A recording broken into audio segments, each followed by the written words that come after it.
Hello, everyone. Welcome to Health Analytics Asia. The metropolis of Hong Kong has seen four waves of COVID infections, each bigger than the previous. But with even over 10,000 cases, the city's COVID fatalities remain low, with a total death toll of under 200. With pandemic management presenting one picture, Hong Kong's COVID vaccination efforts have recently been the subject of much discussion.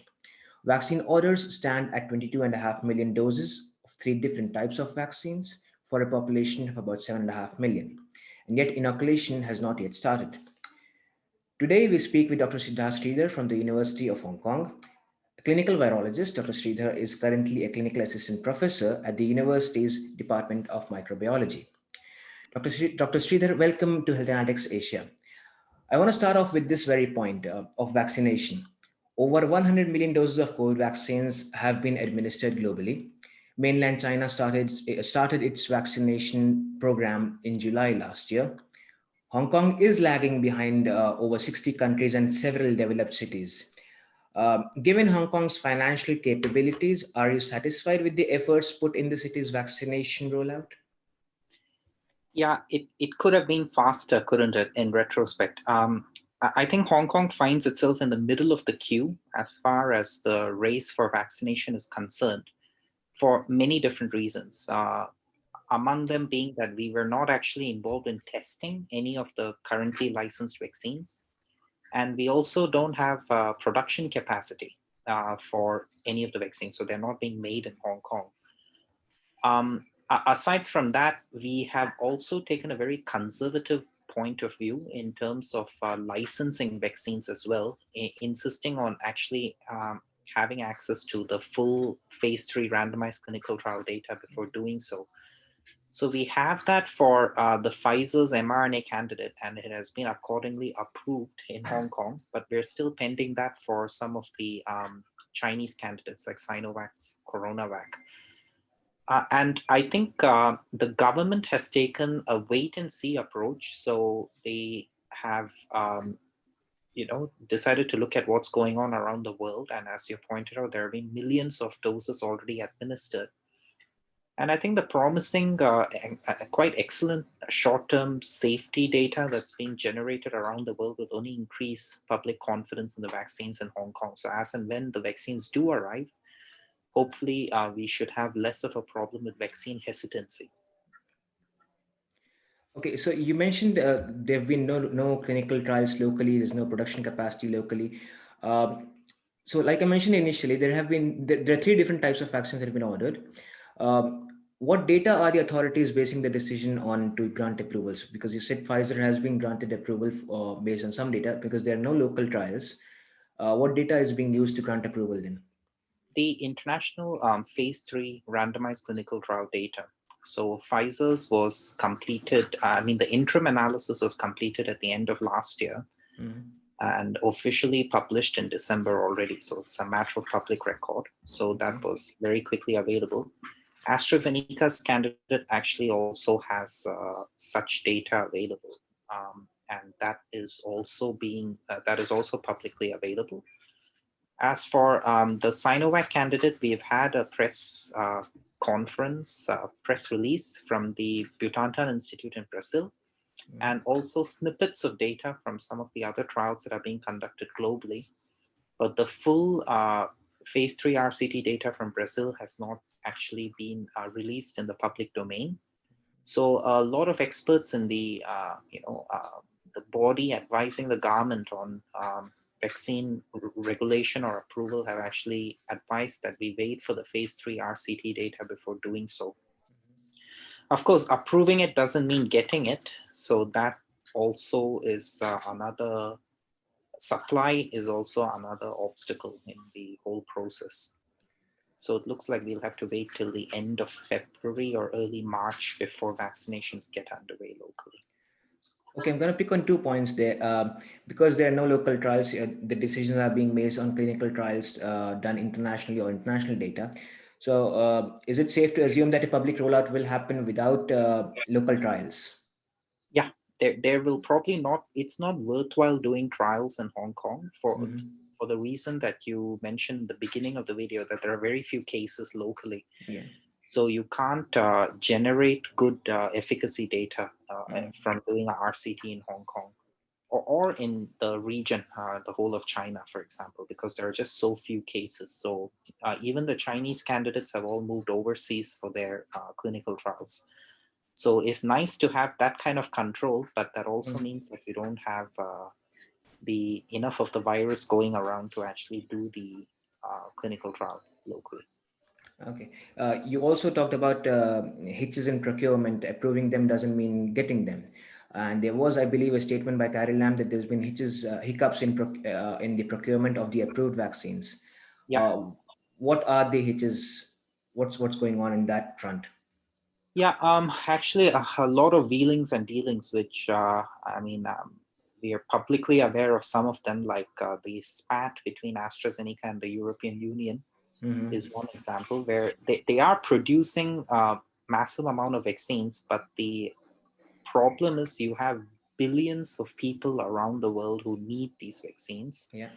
And there is a degree of vaccine nationalism. Like we all said at the end of 2020, we hope that vaccination can be as equitable and as evenly distributed as possible.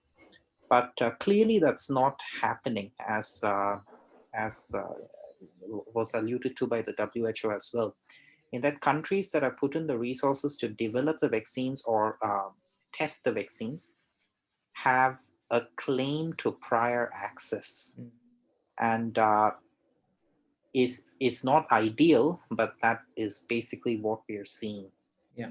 So, which is why Hong Kong, despite being, having the financial capacity, finds itself behind in the queue to actually get the vaccines. Because other countries where the vaccines were developed or tested are obviously getting a little bit ahead in terms of the vaccination program. So India is a good example of that as well, because you're producing the vaccines locally, Yeah. your AstraZeneca candidate or the Bharat Biotech candidate. Yeah. When you're producing vaccines locally, you decide what happens to those doses. It's as simple as that. Yeah.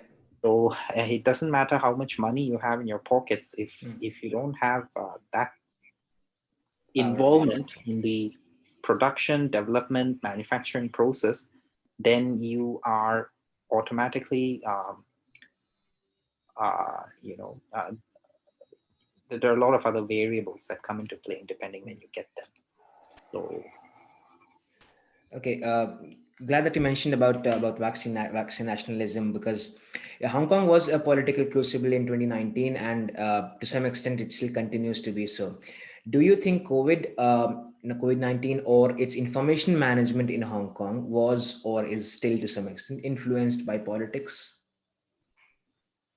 to a certain extent, yes, it's difficult to avoid politics in any element of public discourse in Hong Kong or in most parts of the world, really. But Hong Kong, especially because of recent events, has been very sensitive in this regard.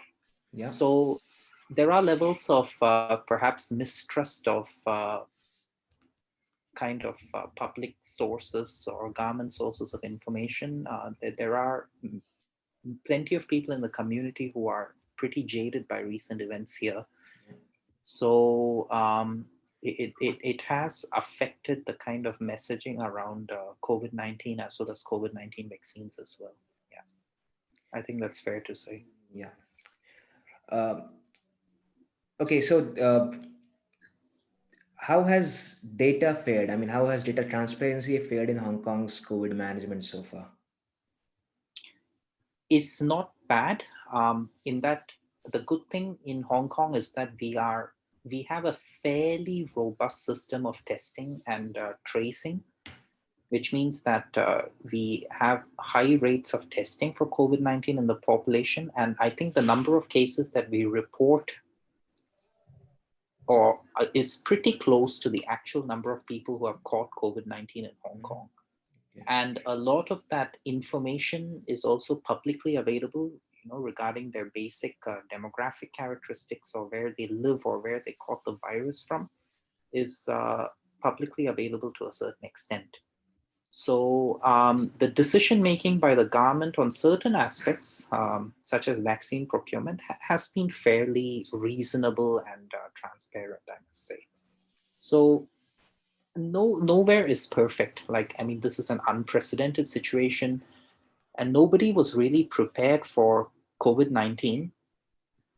So obviously there were mistakes made along the way in all parts of the world. The mistakes vary depending on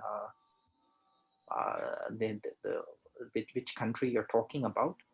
But all in all, I must say, I mean, the proof is in the pudding in terms of the number of cases and the number of hospitalizations and how the healthcare system is faring. And I'd say Hong Kong deserves a fairly good grade overall on how the system has been how the pandemic has been managed. And part of that goes back, of course, to the transparency of the data and public messaging on the COVID-19 situation. They've done quite well. You touched upon hesitancy a couple of minutes ago, because there have been recent polls that indicated that there is substantial hesitancy in the population. In one of those polls, less than a third of the respondents said that they would take the vaccine. They would take the COVID vaccine. What are your thoughts on this, and how would what would be the efforts to counter vaccine hesitancy? Yeah, I guess we just have to, I mean, local universities here, the government obviously has to constantly message the public about the benefits of vaccination and the very excellent efficacy data in general that's being reported for several of the candidates. So the public has to slowly, come around to the fact that these vaccines are actually very well designed. They're extensively tested. There is tons of safety data already available, and they really help to prevent severe COVID-19. So, and the public has to, come to an understanding that really vaccination is probably the only good way out of this pandemic situation. So that messaging needs to be persistent and ongoing. But apart from that, I'm not overly concerned about the vaccine hesitancy, because we haven't had vaccines come to Hong Kong yet. So it's not like people are at the point where they have to make that decision. It's still something nebulous at some point in the future. So it's perhaps difficult to expect people to say, yeah, I'm definitely going to take the vaccine. But once they come to Hong Kong, once the decision has to be made, and when people are generally aware of the benefits of getting the vaccination, not least that is very likely that you'll need a vaccine to perhaps travel around the world in the next 1 or 2 years or so, I'm sure a lot of people are going to change their minds and go for the vaccine. So I'm fairly optimistic about that. Okay. I'm going to talk about reinfections a little bit now, and mutations. The first confirmed cases of reinfections came through findings by your colleagues at the University of Hong Kong. Additionally, variants and mutants are becoming an increasing threat for resurgence of cases. So are reinfections linked to virus mutations, and do you see reinfections become a bigger subject in the near future? Right. Reinfections of COVID-19 so far are very uncommon events. Whenever a reinfection case is detected, it kind of blows up in the headlines and everybody's talking about it. But we must remember that there is even more robust data showing that the majority of people with COVID-19 who catch COVID-19 are actually protected against COVID-19 for several months at the very least, because we have follow-up data for, say, 9 months or so from the time that they caught COVID-19. The majority of these people do not catch COVID-19 again. So reinfection is probably very rare. However, the emergence of certain variants, especially the South African variant, is concerning because it seems to escape natural immunity against or vaccine-derived COVID-19 immunity to a certain extent. And what that actually means in terms of the risk of reinfection has not been elucidated yet. So in the real world, in the laboratory, we know, yeah, people who have caught COVID-19 before, their antibodies don't seem to work as well against the South African variant, for which we have the most data. However, what that actually means in the real world setting, whether they'll actually get sick from COVID-19 again due to the South African variant, or whether they would pass it off as asymptomatic infection, or they wouldn't get infected at all, I'd say there's a lot of interpersonal differences, and we're not sure as yet. So, I mean, the same goes for the vaccines. Most of the vaccines were evaluated against the original type of COVID-19, if you will, but there is some data from Novavax and Johnson & Johnson saying that the efficacy does drop somewhat when they did the trials in South Africa, where the South African variant is circulating. But again, they are still effective against these variants. For example, against the British variant B.1.1.7, they're very, very good indeed. For the South African variant, efficacy does drop, but it still clears the 50% threshold set by the WHO. I'm talking about the Novavax candidate here. It still clears the 50% efficacy level very, very comfortably. And I look forward to more data from the mRNA vaccines or the inactivated vaccines in real world trials in areas where these new variants are circulating to see how well they work. But I don't see that as an obstacle for people getting vaccinated at all. So the existing vaccines are still very good against most circulating variants. Okay, so because variants have come and variants will come, virus mutates, the threat remains that, the next variant could be less fatal, could be more fatal. Yeah. Do you think, on that point, do the vaccine developers have to always stay on their toes to, be on constant check for the next variant, to be on the lookout? Yeah. I think one of the big problems with COVID-19, the reason it's caused so much havoc is because people have never come in contact with this virus before. So it's something our immune systems have never dealt with before. So in a situation like that, you're going to expect a certain proportion of people who come in contact with the virus to come down with very severe disease, because it's something our immune systems have absolutely never dealt with before. And so we observe that this is particularly the case in elderly people or people with chronic medical conditions. But now, once you have a sufficient proportion of the population vaccinated, that is, their immune systems get a taste of what COVID-19 looks like. They have a kind of feeling for the virus. When they encounter a variant in the future, I would kind of speculate that they are still protected to a certain extent. So I anticipate that even if you have variants cropping up in the future, it's unlikely that the entire population needs to be revaccinated with a reject kind of vaccine.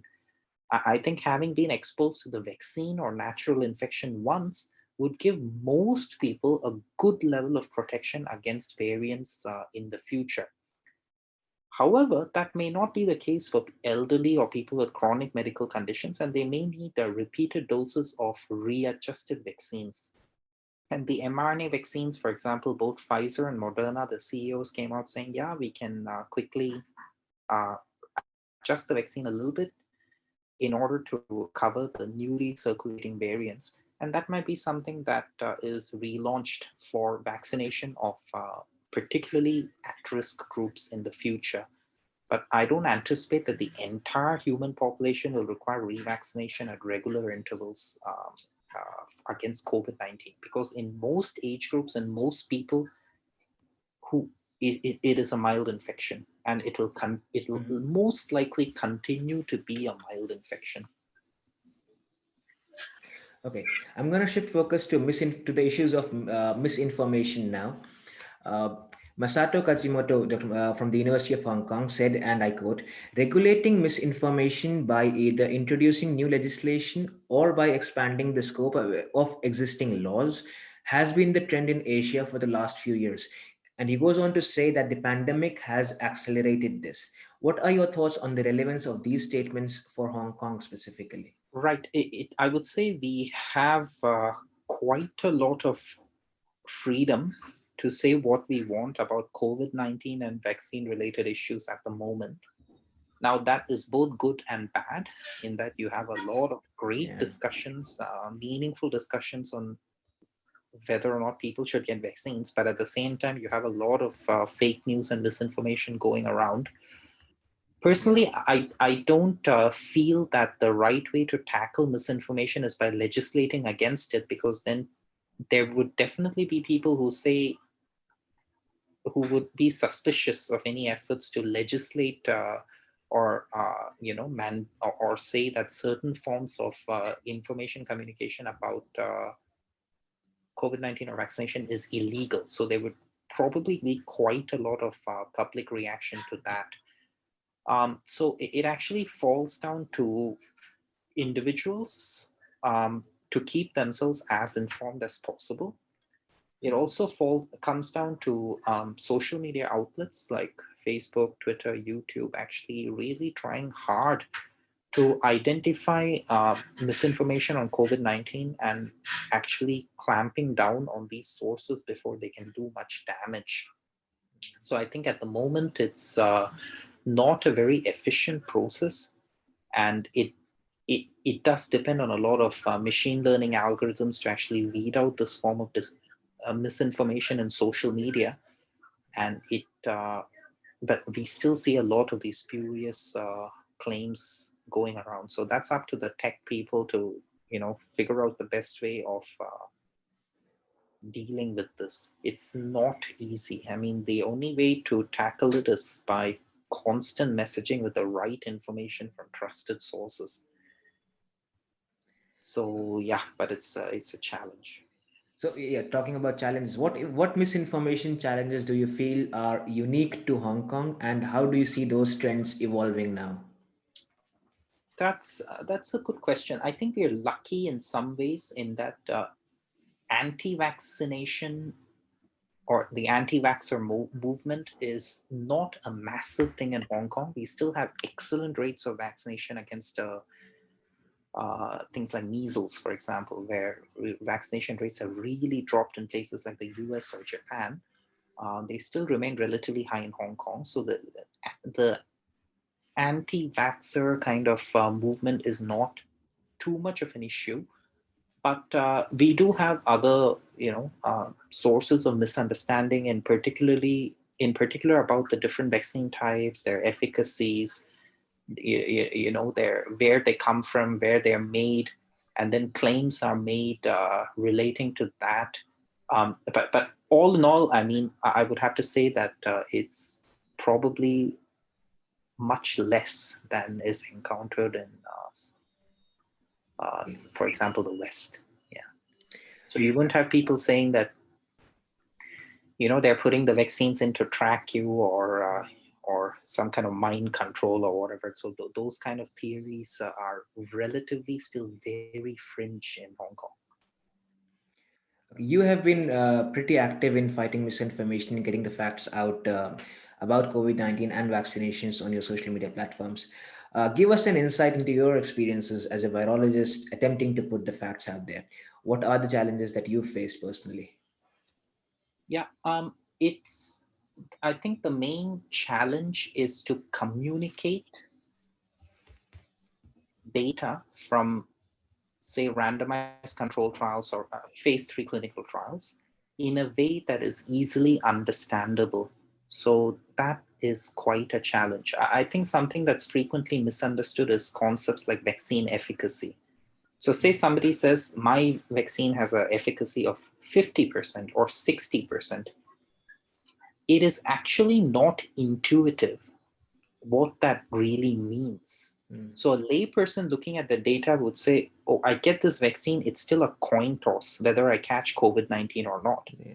But that's not what it means. It means that a person who receives the vaccine is half as likely, or 60% or 90% less likely to catch COVID-19 than a person who doesn't have the vaccine.